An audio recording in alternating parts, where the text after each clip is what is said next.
In this episode, we're going to talk about something crucial, a key aspect that's going to lead us to an understanding about how are we able to tamper with our cellular structure in real time, day to day, second by second.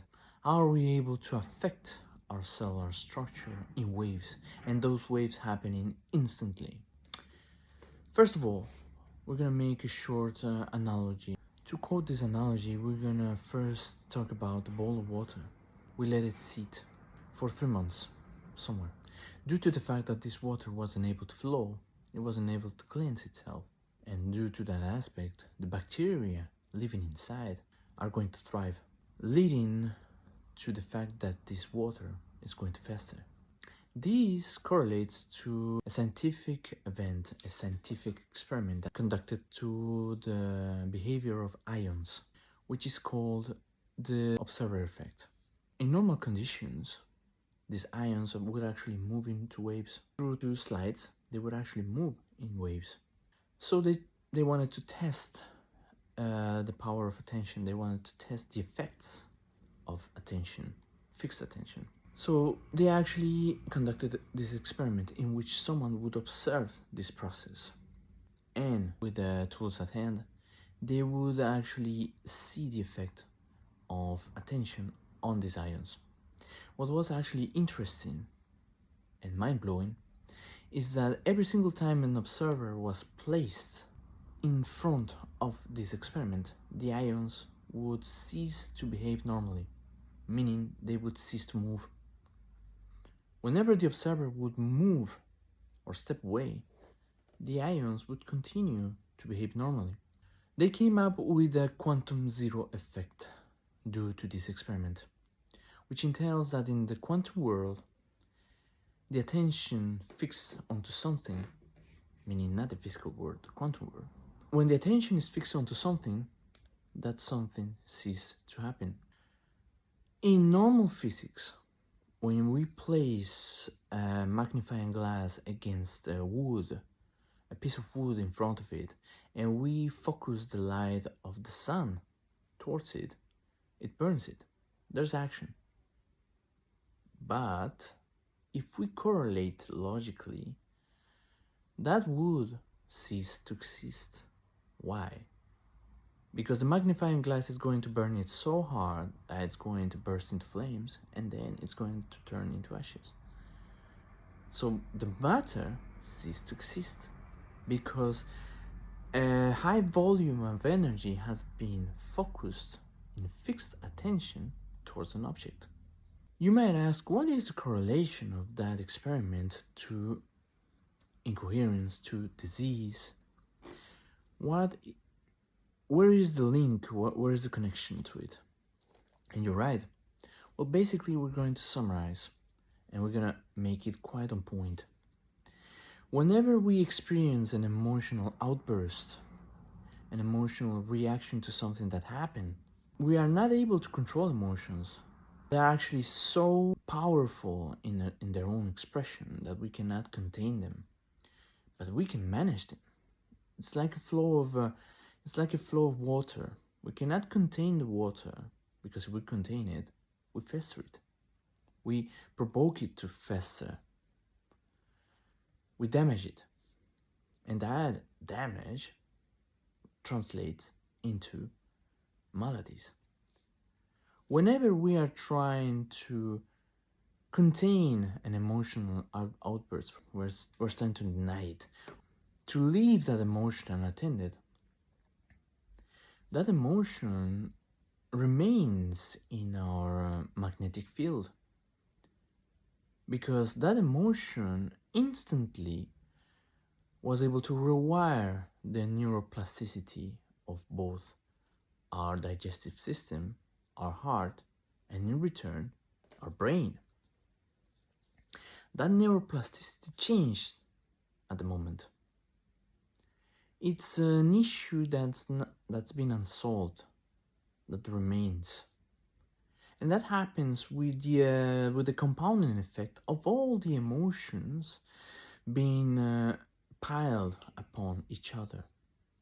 All of those unattended emotions, all of those unattended episodes, all of those places within our memory which we choose not to visit because we feel the instant harm, the physical discomfort within ourselves, right? We all have those unpleasant memories in which we choose not to revisit them.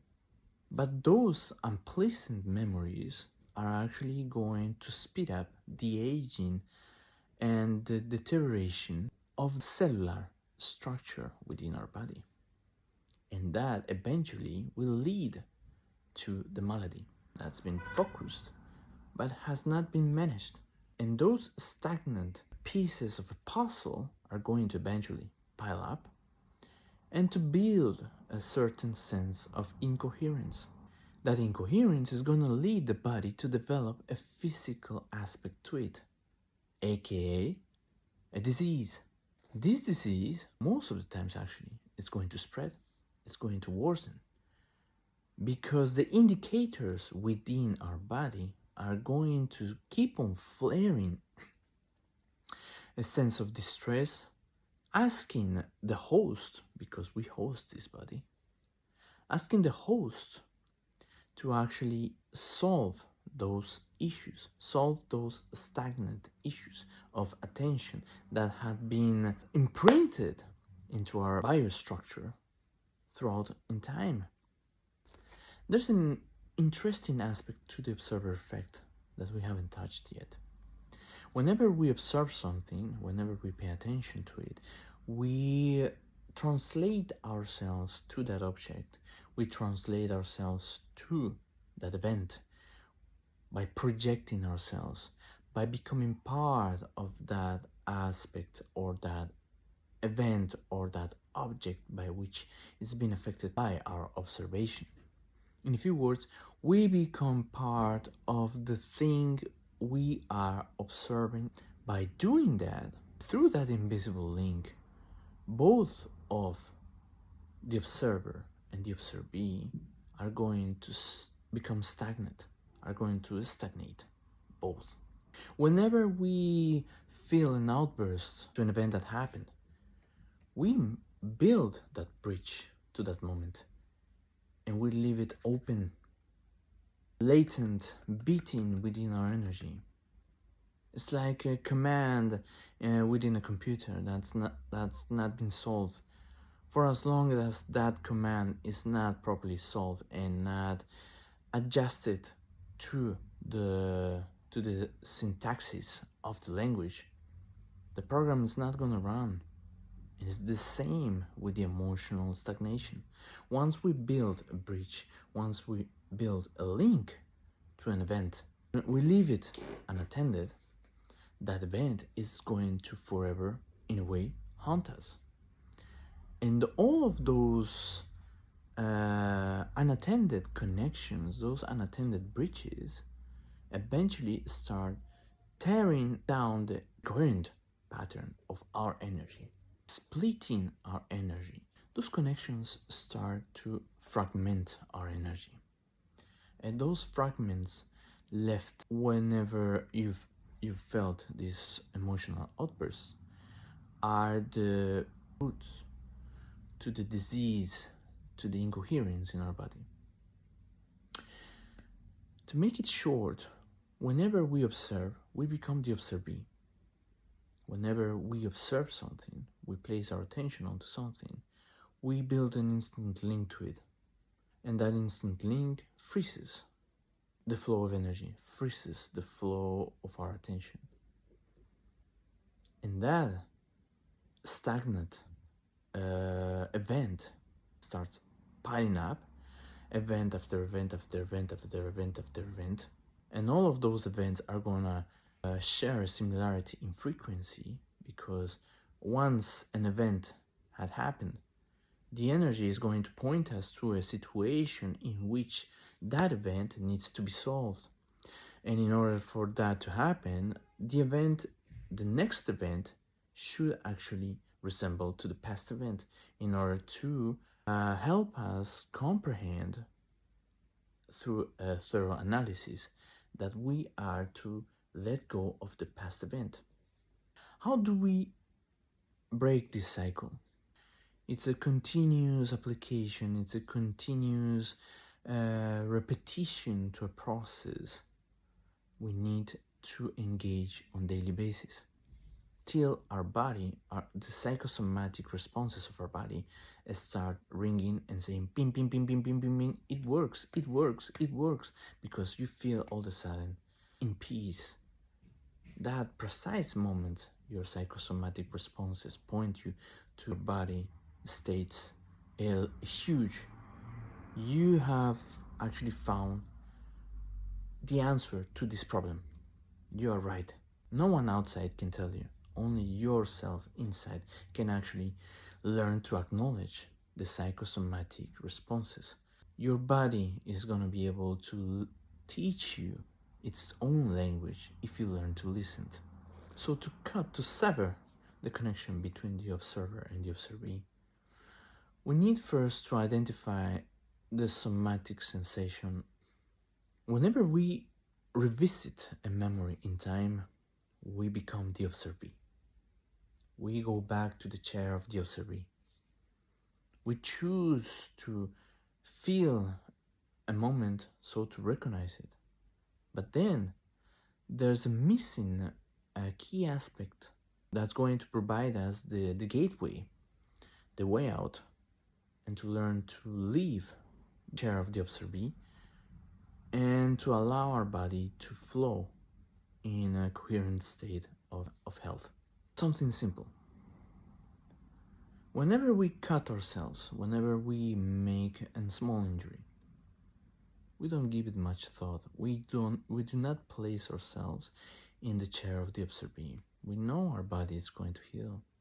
That somatic awareness and somatic coherence, it's the key door to lead us to understand how are we going to let go of something of much more importance. For instance, this. I was able to regulate my body up to a point 98.5, because actually that is 1.5 of my vitiligo spots have disappeared. Because we actually never learn to regulate ourselves. And hence the fact that our body behaves on its own.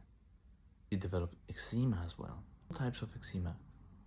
Because of all the festering emotional energy, stagnant of attention, I would develop throughout all of the emotional experiences. I would always place myself on the chair of the observee. Getting ourselves out of the chair of the observee and just remaining in a state of observation without engaging. On the other hand, we have the emotional beacons. Those events that transports us to those moments. In those moments that we built this bridge is because we felt the need of becoming part of that story. It's the same with the trauma-binded experiences. We felt the need to become the observee. Thus, we built a bridge.